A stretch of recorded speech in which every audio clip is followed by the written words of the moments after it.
Take me out to the ball game. Take me out to the crowd. Buy me some peanuts and Cracker Jack. I don't care if I ever get back. Oh, it's root for the Cubbies. If they don't win, it's a shame. For it's 1, 2, 3 strikes, you're out at the old ball game. Hey! This is the Monday Morning Quarterback on the 25th of December, 2017, otherwise known as a ho-ho-ho day. For many, a happy Christmas to all, a Merry Christmas, whatever syntax you want to use. We'll, in the latter part of the broadcast, listen to a little bit of an edited version of Face the Nation. The various correspondents are there talking about the year that was, the important political stories of the year, including the so-called tax bill, the tax scam, how it was passed, the various mechanisms there involving old man McConnell, and how he was able to keep his group, the Republicans, together. This is in the Senate. Well, it was obvious there. They needed to pass something. Their lobbyists told them from the banks, Wall Street, big business, and what have you, how to put together the bill. A bill that virtually none of them had read, period. And probably none. But nonetheless, they did pass the bill. The bill is out there now, and it will be continually evaluated on the Numbers Man channel, which is known on some as the Numbers Man Show. That is our macroeconomic program. We talk about the tax bill, some of the benefits of it, and some people will be left lurching, including the real estate industry. They are moving now, it's very interesting, to smaller format homes. In other words, less expensive homes, Toll Brothers, etc., are moving to that format. I think that is the ones that are around sub of 300,000, 250,000, perhaps in some markets 200,000. The new ones. And there's also a lot of homes changing hands in the lower brackets. But what does that mean for the overall economy? Well, as builders move to the less expensive homes, that creates a quote-unquote less expensive economy. You have not moved to deflation yet, but you're on your way, as one would say. Now, we start looking at holiday sales and consumers. There was some not only hype, but also spending. But the spending was done on credit, literally, or from the savings of people. What that basically means is once the savings rate's at all-time low, that is depleted. You will not see much buying in Q1. That's the first quarter of 2018.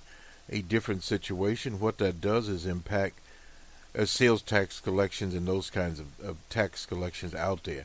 Now, yes, there will be some tax relief, depending obviously on one's income there. And we, on the Christmas Day program, we talked about where workers are, and specifically we zoomed in on AT&T in the Midwest, Kansas City area. They laid off some workers. They announced also at the same time they were giving a $1,000 bonus to their 200,000 workers or whatever it is. Yes, they got that, but some got layoff slips. Now, some of those workers will be relocated to San Antonio, Texas, and maybe other outlets. But what is happening there is basically a reorganization of the workplace. Many of those workers some of them were in customer service, some actually worked outside, some worked for direct TV. But the whole idea of customer service is more and more now less on the telephone and more emails and texting. So thus the workers are answering those, and you need less workers. And they can even outsource that, or workers can work from home. They just simply sit there and wait on the text message and emails to flow in. and then they answer those emails. And that is becoming a much more automated with algorithms that can do keywords, etc. And you can send out a message that is customized, but at the same time, it is perfunctory, we'll call it. Pro forma, I guess is the right word. So those things are beginning to change in the workplace, and also the dynamics of the AT&Ts on their telephone side. I'm not talking about the mobile side, but the telephone side of that. Many of those workers are still in the Communications Workers of America, and other phone companies. The old ones are, in other words, the landline types, and some of those are in the communication workers. But if they have mobile divisions, those people are not. And some other people are there, some of the technical support are still there. But those things are legacy, and within 5 years, many of those will disappear. So in other words, it's beginning to be a different type of horizon out there. And DJ Trump's program is on the 20th century. When he says, make America great again, he's talking about the 20th century and not the 21st century. What does this mean? It's a short-term advantage there. He's not talking about renewable energies. He's talking about energy stocks that are in the ground now, whether they be nickel or petroleum or whatever, going into the national parks, extracting what they can extract. Yes, that will work for a number of years, and you see that happening these days where more and more, if you look at the markets, we would look at Brent crude, it was around $65. Now, that is Brent crude futures for delivery within, 2 or 3 months. And if you look at West Texas Intermediate, which is the local, the American version, Timu, Pippin, etc., around $58, $59 a barrel. And we hadn't looked at the price of gasoline, but that impacts the consumer also, along with the consumer's disposable income there. In other words, it is a disposable income, I should say, along with savings. So if you start talking about all those factors, you have sort of a mixed bag here on the 20th century economy. And also the one journalist was talking about the military. Now, Trump has talked about the military. You have to understand, the military is one particular part of the budget that does not generate anything other than to the defense industrial complex. And one would say, well, the money that goes to defense contractors, they hire people. Yes, they do, but they employ fewer and fewer people every day. And they pay taxes, but now they will pay less taxes there. And also at the same time, he pointed out, for example, the ships that sailed to the Korean Peninsula, they made it there. But they had to get the parts, the various tools, aircrafts, helicopters, etc., from all over the Navy. And they're still literally going to eBay to get spare parts. And Trump's promise of modernization, it takes time. You can't just simply say, well, on January 1st, I'm going to modernize the military, particularly ships and various other things. And by July 1st, we will say complete 51% of it, or 75%. It doesn't happen that way. Appropriation bills come out very, very slowly, and so those monies are not necessarily available. This person cited the Secretary of the Air Force in looking at the so-called force readiness, not in very good shape. Why is this? It's not that the Obama administration neglected the military. Look at the spending. President Obama spent more money than G.W. Bush.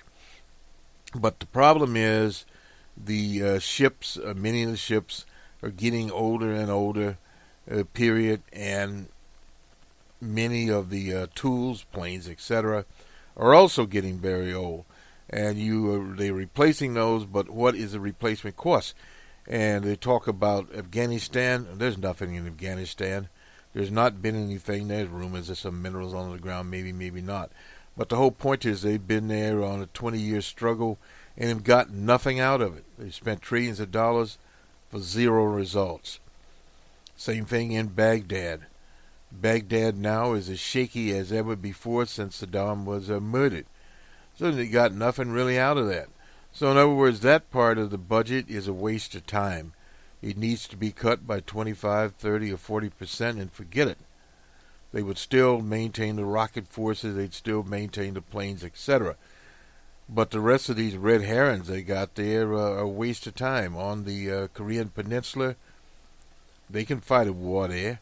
And the latest we have, if you go to Jane's and those people, even if the missiles and their defense system is as good as they say they are, 10 to 5%, from anywhere from 5 to 10% of the missiles from Democratic Republic of Korea, wherever, would get through. And the only question is, do they land in Tokyo? Do they land in Seoul? Or do, thirdly, they land in the American military bases or wherever? In other words, you have tremendous loss of lives involved in any adventure. You've got to get the tools there, and only a fool would wait till you get the tools there to attack. And with these, with economic violence, the boycotts that they are staging, normally nations go to war for those kinds of things. It's a miracle they haven't went to war so far. And we'll have in 2018, since 2017 is just about over, we could literally have a nuclear war. Even on a limited basis. It doesn't matter. Doesn't matter who really wins the war. If they blow Rocket Man, Little Rocket Man and his forces off the face of the earth, they still have nuclear weapons out there. And once they get into the atmosphere, no matter what these characters here with their climate denying, you'll see the changes about that. So in other words, this is the predicament we see ourselves in from the pension and the McDonnell Douglas story. Many workers no longer get defined pensions or pensions, their 401ks, and many of those are seriously undervalued, period.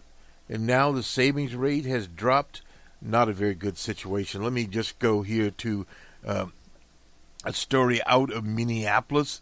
A white supremacist group has taken up there the cause, unfortunately, of Justine DeMond, who was working at peace.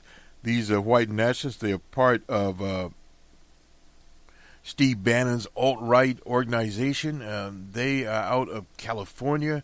Their identity, Europa, is whom they are. And they have a little, let me just give you a little bit of history of them. They are a white supremacist group established in March of 2016 before the DJ Trump. They are so designated by the Anti-Defamation League and the Southern Poverty Law Center. They were founded by somebody named Nathaniel Demago or whatever. As a member of the Identity Movement, this fellow grew up in San Jose, and he did a robbery in 2007 in La Mesa, California. Robbed a taxi driver, which he thought was Iranian. Evidently turned out not to be.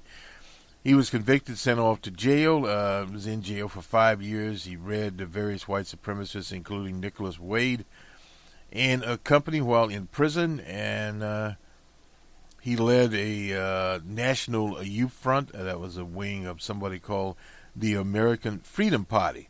These so-called patriots is what they call themselves.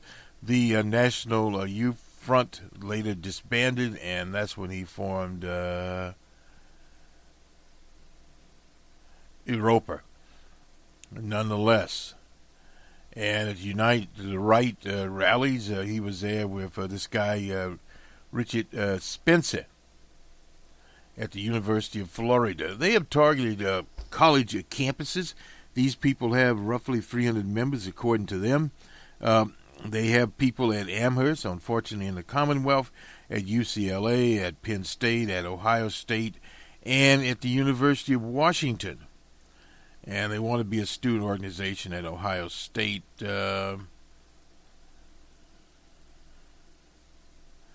He was at Cal State. Wait a minute here.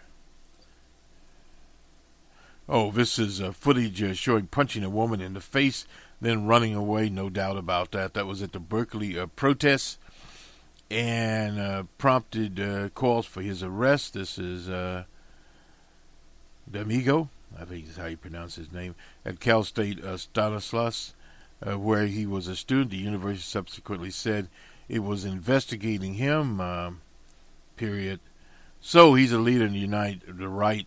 Now, what happened was they left a memorial at one of the local precinct stations there in Minneapolis, Minnesota. Their motto, "You will not replace us." Evidently, someone basically took down a statue. You'll see as a picture of the statue there, or the memorial, or whatever. So they're trying to work the racist angle. A very interesting position, but again, you have the local police force there. Their so-called union leader, or leader of the police force, is a recognized Nazi. So in other words, they have something going there with these people. They put the memorial up for her, but there's a basic conflict there because the police union sided with this guy, Mohammed Noor, basically because they had to, not because they particularly like Mohammed Noor. He is a Somali. Therefore, because of other police being involved in a similar situation, of which killing people, they needed to do this to keep some sort of continuity going on. So now that has entered there. The new mayor there, his name is Jacob Fry, released a statement saying, outside the 5th precinct, I condemn the perpetrators and their tactics in the strongest possible terms. Identity Yoruba and those who share their values have no place in the city. Hate has no place in Minneapolis, period. But nonetheless, it is there, and that's where that goes. Let me just get the weather report here. Across the Midwest and Northeast, Connecticut, etc., snow. In Boston, it is 37 degrees. The high would be 41 today. So it's not a good day for sledding. You're not going to be sledding. You'll be walking in the rain, period. So that is where you will be there. Let me see if I can bring it up for Chicago and Los Angeles while we roll along here, and then we'll go and do the sport.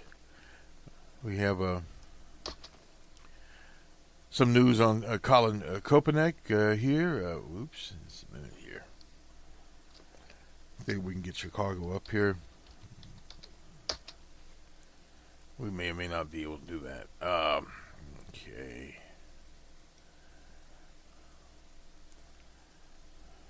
It's 19 in Chicago. And now in the high, there'll be 21 in Chicago. Well, so much for the weather report today. On to Colin Kaepernick. Mr. Kaepernick evidently has teamed up. This is the Tribune out of Chicago. On the 18th, just a few weeks ago, Mr. Diddy himself, Puff Daddy, wanted to buy the entire NFL. But now he's settled on the Carolina Panthers. The owner there bit the dust, so to speak. He's out of the game, as they said. He said he'd like to spread the word there. And actually, Diddy has a two-part plan in mind. First by the Panthers, and he's going to sign Colin Kaepernick. When Kaepernick learned of it, he had other ideas on sign, still parting with the 49ers. He's thinking about moving up the chain, perhaps into management, since he's been blackballed by the racist NFL. Less than an hour after the announcement, that was Jerry Robinson. He's 80 years old, the owner of the Carolina Panthers. He decided that he would be forced out. The first asked his 13.9 followers on Twitter to spread the word of his interest, and as of this writing, 40,000 have complied with that. That's Mr. Diddy. And Diddy followed with a tweet in which he said there are no majority-owned African Americans, American NFL owners. He's a mogul. Anyway, there is a person of color named Khan. He owns the Jaguars. He's from Pakistan, and there's a co-owner named Pegel. He's from Korea. And that is the end of the NFL's leadership there. African players are 70% of the NFL. We have the power to defend Colin Kaepernick and Janelle Hill from the forces that would silence them. She was on ESPN. I'm not sure what her status is right now. I have to check.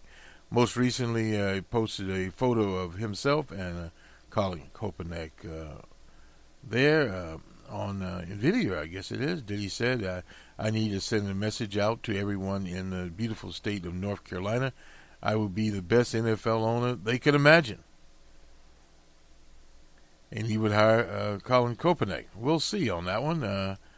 Would almost certainly be, would need to line up with some partners there, Little Kim and the rest of the family.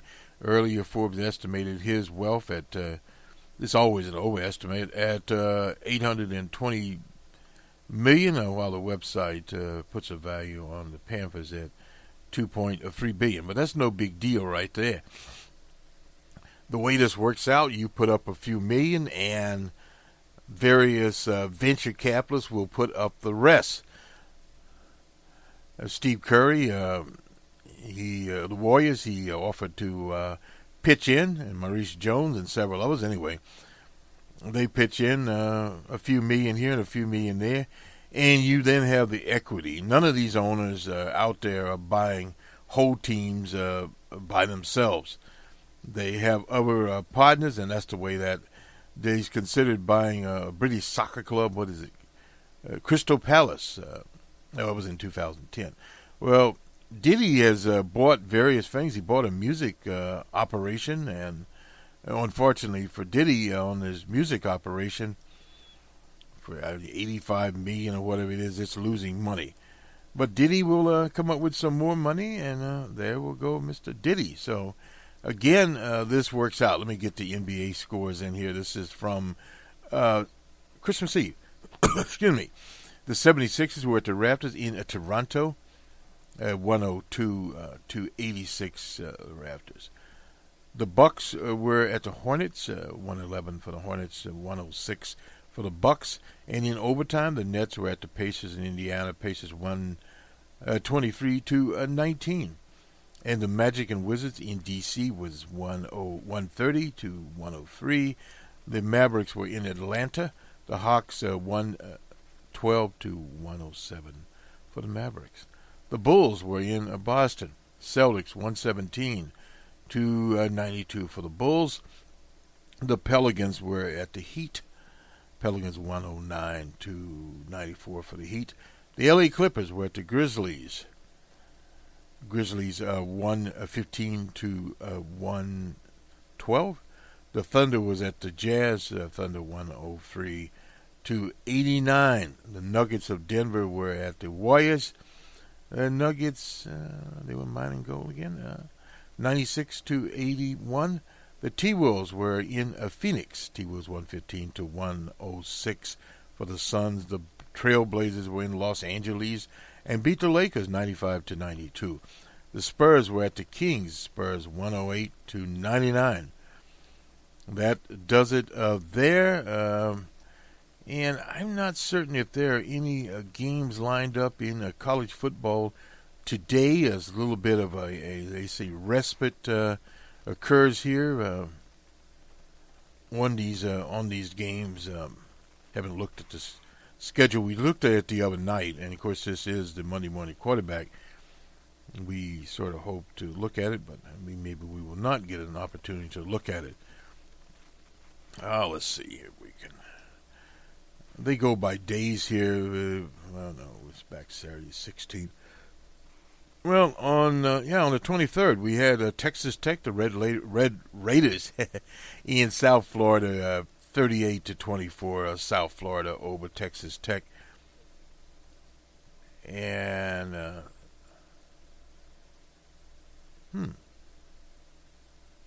this is strange. Anyway, San Diego State and Army 42-25, and we're coming up. Wait a minute, that can't be right. It's got to be the 24th. Anyway, we want Dicker there on. This is all off. Anyway, on Sunday, Fresno State and Houston. Fresno State 33-25. We won't worry about all of that. And it says Sunday the 24th. Oh, well, okay, that's right. Right. So anyway, we skip a day, and Utah and West Virginia will be on the 26th. That is right. And then Duke and Northern Illinois, Kansas State, UCLA. On the 27th will be Wednesday, Southern Mississippi and Florida State, Iowa and Boston College, Arizona and Purdue, and Texas and Missouri. That'll be a night game. And on the 28th, Virginia and Navy, Virginia Tech and Oklahoma Tech, Stanford and TCU, and Washington State and Michigan State. And on the 29th, Wake Forest, Texas A&M, North Carolina State, Arizona State, Kentucky, and Northwestern, New Mexico State, Utah, and on the 30th of December, Louisville and Mississippi State, Iowa State, and Memphis, Washington State, and Penn State should be at least viewership there. And on New Year's Day, let's get Wisconsin and number 10, Miami. There on New Year's Day, we'll have Michigan and South Carolina. Should be a big game for those that are not hungover. Anyway, UCF and Auburn. Auburn is number 7, and Notre Dame and LSU. Not sure where they are. I didn't even look. The Camping World Bowl, the Mercedes-Benz Bowl. That'll be in Atlanta, Georgia. And Georgia and number 3, Georgia. Number 2, Oklahoma. They'll be in the Rose Bowl in Pasadena, at least where it's warm. And then we go back to the Mercedes Bowl. Mercedes-Benz Bowl in the Superdome in New Orleans. It'll be nice and warm there. Alabama and number 1, Clemson. And then on the 8th, we'll decide the national championship. That's when we return to Atlanta, Georgia. Oh, well. This will do it for us. Again, happy Christmas to all out there. And we'll see you on a special programming. Stay tuned now for the wrap-up from Face the Nation.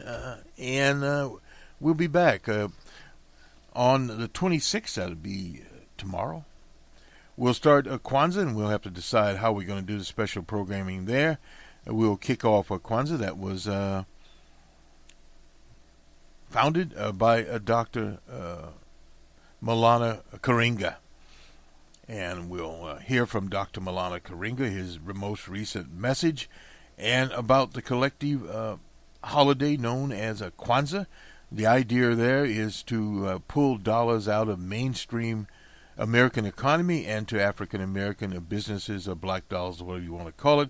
And we encourage you to patronize those businesses, whether they be brick and mortar or online. Welcome to Face the Nation. I'm John Dickerson.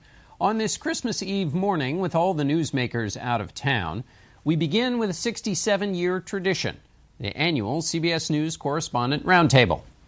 Joining us this year, White House and Senior Foreign Affairs Correspondent Margaret Brennan. Ed O'Keefe covers Capitol Hill and politics for the Washington Post and is a CBS News contributor. We've asked him to fill in for congressional correspondent Nancy Cordes, who we hope is enjoying her well-deserved break with her family.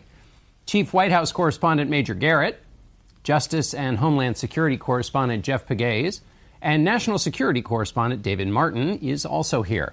We begin with a portion of an interview Margaret did with Vice President Pence late last week on a surprise trip to Afghanistan. She talked to him about the accomplishments of the first year of the Trump administration and what's ahead for 2018. This president has rolled back federal red tape in record numbers, unleashed American energy, appointed conservative jurists to our courts, including Justice Neil Gorsuch. But to arrive at the end of the year, and thanks to President Trump's leadership, to see the Congress of the United States come together, pass the largest tax cut in American history, was deeply inspiring. You see a toehold to get more done. As much as we've accomplished this year, rebuilding our military, unleashing the full potential of the American economy, and passing the largest tax cut in American history, and other initiatives that this president's advanced, it's clear we're just getting started. And next year, I think you're going to see this administration move on vigorously to an agenda which will include infrastructure and welfare reform. The progress that we've made in the war against ISIS, where we've virtually crushed the ISIS caliphate and taken back its the capital of Raqqa, the fight here in Afghanistan, taking the fight directly to the enemy, the investment that we're making in our military, the growth and optimism in the American economy, I think sets the stage for tremendous growth and opportunity in security and prosperity in 2018.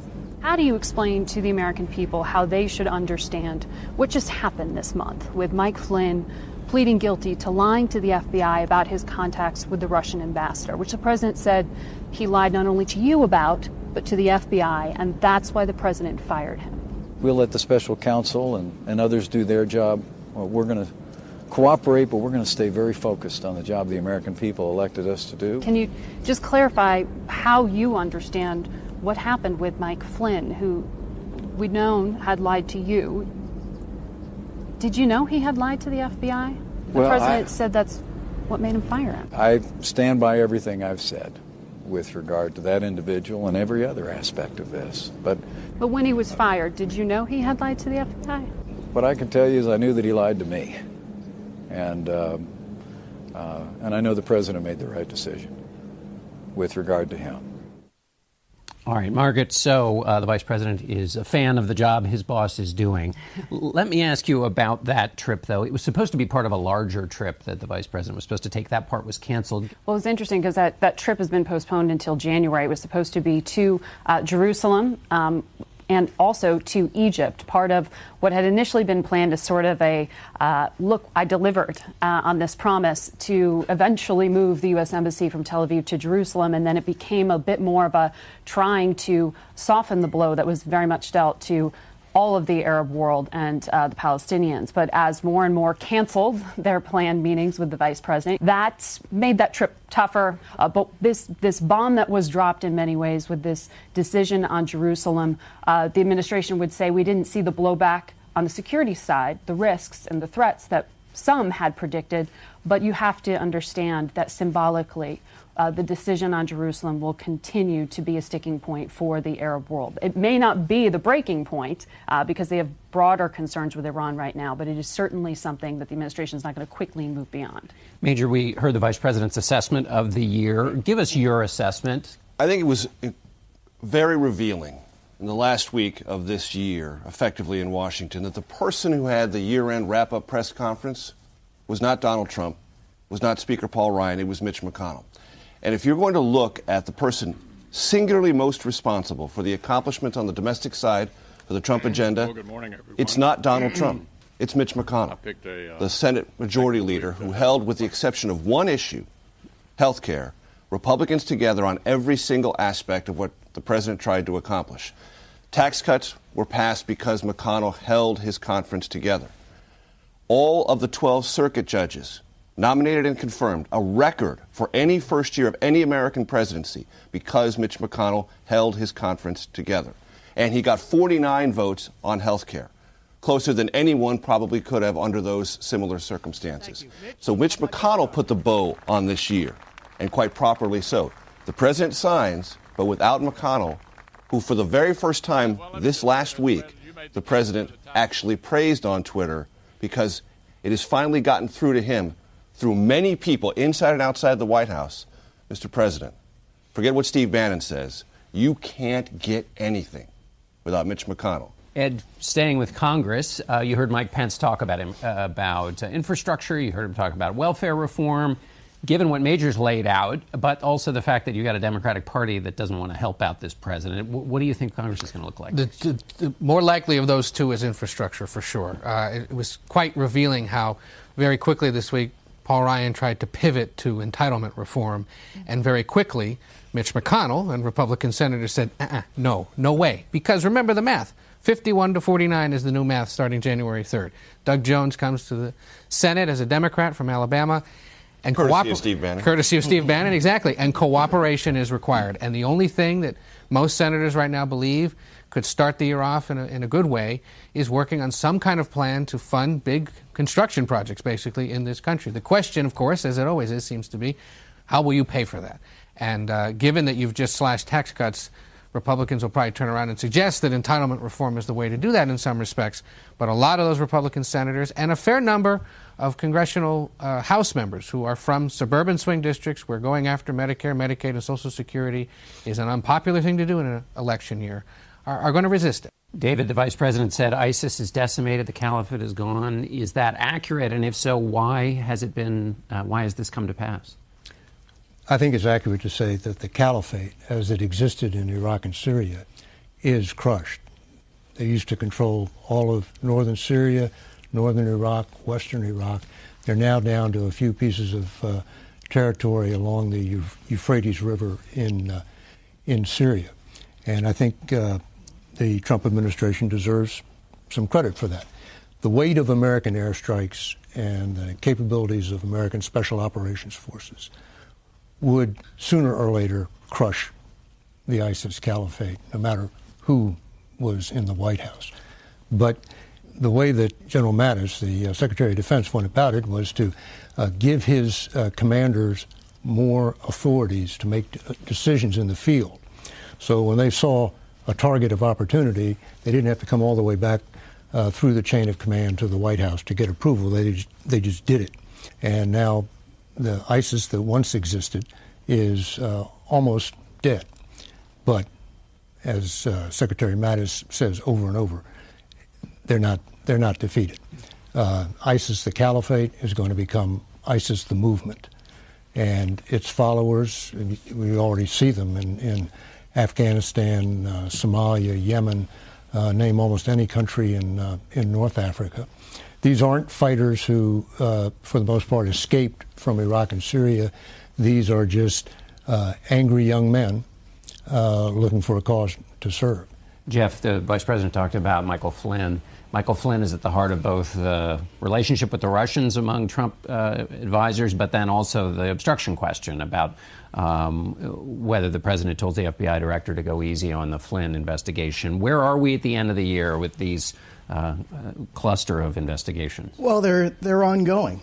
And the question is, I know the White House is interested in this. When will it all wrap up? And it doesn't seem like there's an end in sight right now. I mean, you have Mike Flynn, who was given this plea deal. He is a figure that straddles, the transition, the campaign, and the first few weeks of the White House. So if he's cooperating with investigators, you get a clearer sense of what the investigators may be looking at least according to some of the people that I know who have worked with Mueller in the past. They know how he builds his cases. He tries to get some cooperating witnesses, which he has now with Flynn and Papadopoulos, the foreign policy advisor, who also took a plea deal.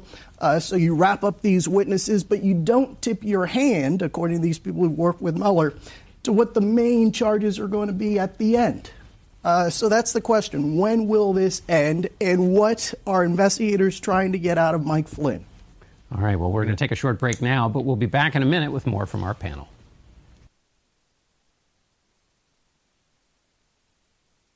The year on that. John Kelly has brought order and discipline and a functionality to not only the way decisions are brought to the president, but who is allowed to bring them to the president.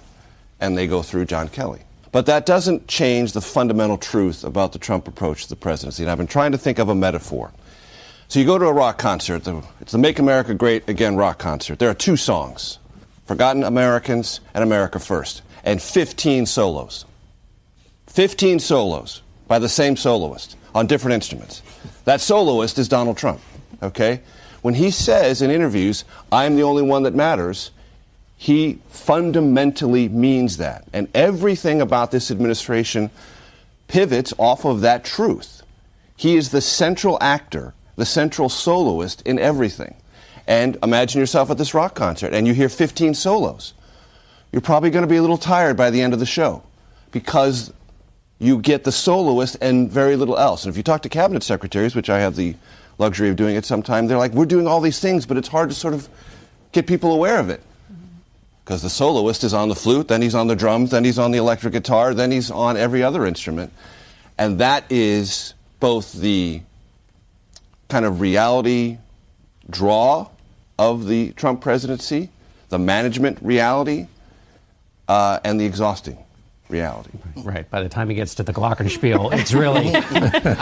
Margaret, I want to just pivot right from that to the question of the Secretary of State, Rex Tillerson. Give us a sense of that powerful job. Is Rex Tillerson going to stay in it? What's his legacy? Major's right. There's only one star in this show, and everyone in that administration is keenly aware of it. In the past few weeks in particular, you've seen Secretary Tillerson be a bit more assertive. Particularly, you see this in this newly assertive position, perhaps in Ukraine, to open up this idea that we could express more support and actually provide lethal weaponry to the Ukrainians, which is a shot across the bow at Russia, which you've heard Tillerson say time and again, this is the one issue of Ukraine where we can't get past this to broker that broader deal with Russia. So I think you will continue to see him quietly move on that front, along with more sanctions on Russia, along with more assertive position, and also be more outspoken in the new year. But he clearly doesn't want to try to compete with the star in this show on the main stage. Right. We're going to see how long we can extend this metaphor. David, let me ask you about North Korea. Where does that stand at the end of this year? 365 days further down the road of a collision course. The U.S. is making a demand of North Korea to give up its nuclear weapons program that North Korea is not going to accept. North Korea is developing a weapon, an intercontinental ballistic missile, that the Trump administration says it cannot accept. Something's got to give, and it's probably going to take some major decisions by somebody in the year 2018 to get us off this collision course. Jeff, what's the state of Homeland Security at the end of this year? Well, the main focus, John, right now is on these lone wolf actors. I mean, law enforcement doesn't like to call them lone wolves because they feel it glorifies the act. But these are people that are harder to spot because they're sitting in a basement somewhere being radicalized online, and with the array of information available online, they can be radicalized within weeks and then carry out an attack. The FBI does about 1,000 investigations, ISIS-related, in the U.S., and really that's been the consistent number over the last couple of years. But spotting these people is so difficult because they blend in. You don't really have a history of law enforcement with them. And so trying to wrap them up and get them arrested is a problem for law enforcement, and it's something that will continue into 2018. Ed, I want to end this round by talking about Paul Ryan, Mitch McConnell, their relationship with the president now. It was a rocky year. Is everybody on the same team now, or are there things coming in 2018 that you think will create more potential conflict? Well, this was by far their best week, and I think you saw that in their public praise of each other, the body language, and the fact that they all understood this was a significant win, not only for them, but for the Republican Party and its existence. But I think you're going to see some more disagreements about what to do next year, both officially and politically. There are competing priorities, obviously, in the House and the Senate. McConnell doesn't really want to rock the boat. I think Ryan is eager to try to take another step in terms of looking at sort of domestic policy and what could possibly be reshaped in a more conservative image. Both of them struggle every day with the fact that the president does not grasp, care about, or really, talk to anyone about details of this stuff. Major, I want to ask you about the underreported story from the year. What would you put in that category? I'd say one overseas and one at home. Overseas, it's this relationship with Saudi Arabia. When I covered the Trump campaign, I did not imagine the very first stop he would make overseas would be Riyadh. Considering his orientation to the Muslim world in general and the possible restoration, in the words of the Saudi kingdom, about Islam and taking on terrorism in a way that it didn't before, could be a potentially far-reaching story. At home, I would say it's energy. This administration has a 20th century point of view on energy extraction and exploitation.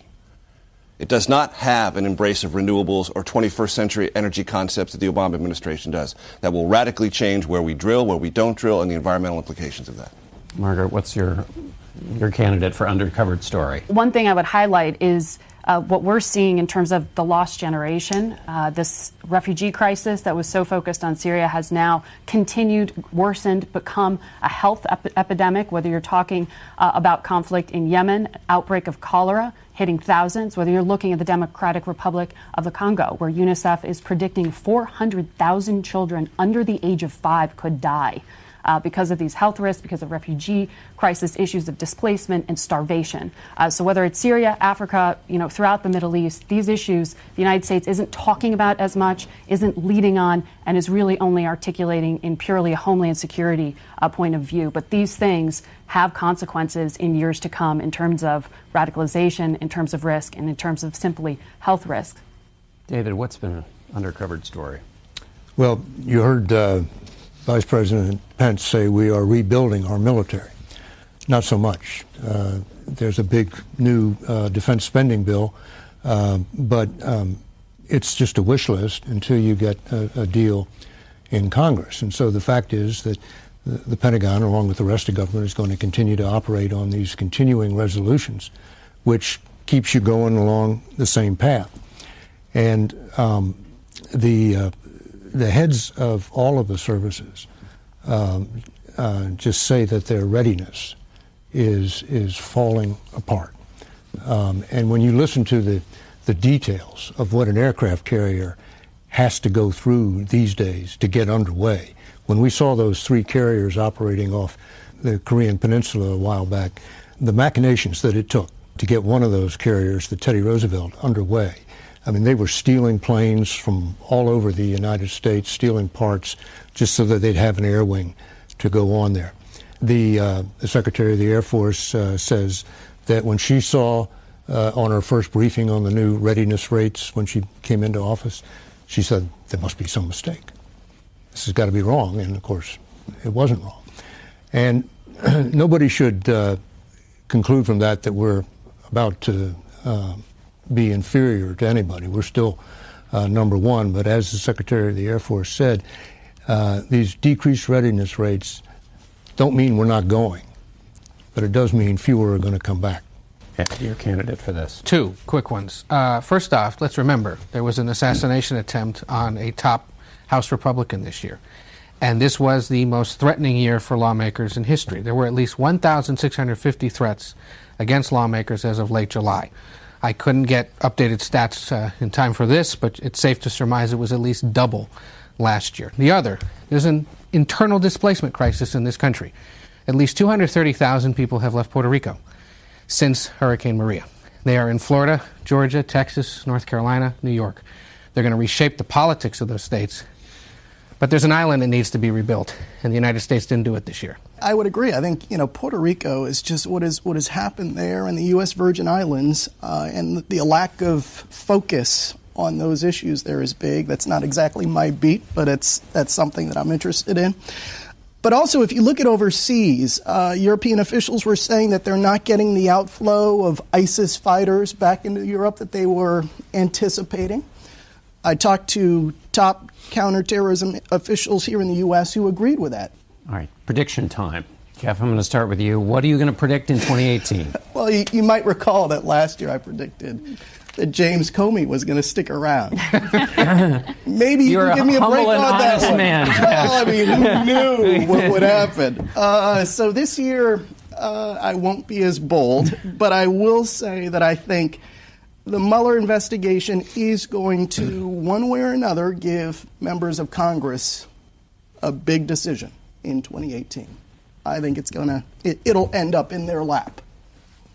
David, what's your prediction? Well, as long as we're confessing. Last year I predicted that President Trump and Kim Jong-un would have a face-to-face meeting. I was brilliant, but dead wrong. So I'm not going to touch North Korea.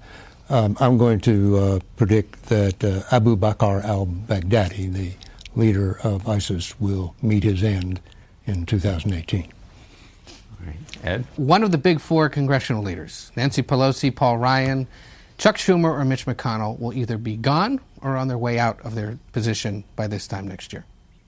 All right. Major? The president is going to have to come to terms with what the resistance means. If you talk to Ed Gillespie, who ran in Virginia, got more votes than everyone ever run for governor in Virginia, but lost by 9 points, so the victor got even more, says, I've met the resistance and it's real. In the midterm elections, everything that's on the agenda will have to require Democratic votes, and that's going to mean larger compromises than this president has shown any inclination to achieve. So 2018 for this White House and this president, if it has any accomplishments at all, will have to be through and over or around the resistance, and that will be a fascinating story. Margaret? Secretary of State Rex Tillerson does not resign in January, as had been predicted and asked many, many times. He'll stick around. I think he will be engaging more and more assertive, as I said. But I think one of the areas that is going to really take up a lot of his time is trying to save whatever chance at diplomacy there may be with North Korea. But we may see also a more immediate crisis with Iran. All right. Thank you, Margaret. And I want to thank everybody on our panel today, but also for all the work you do for CBS.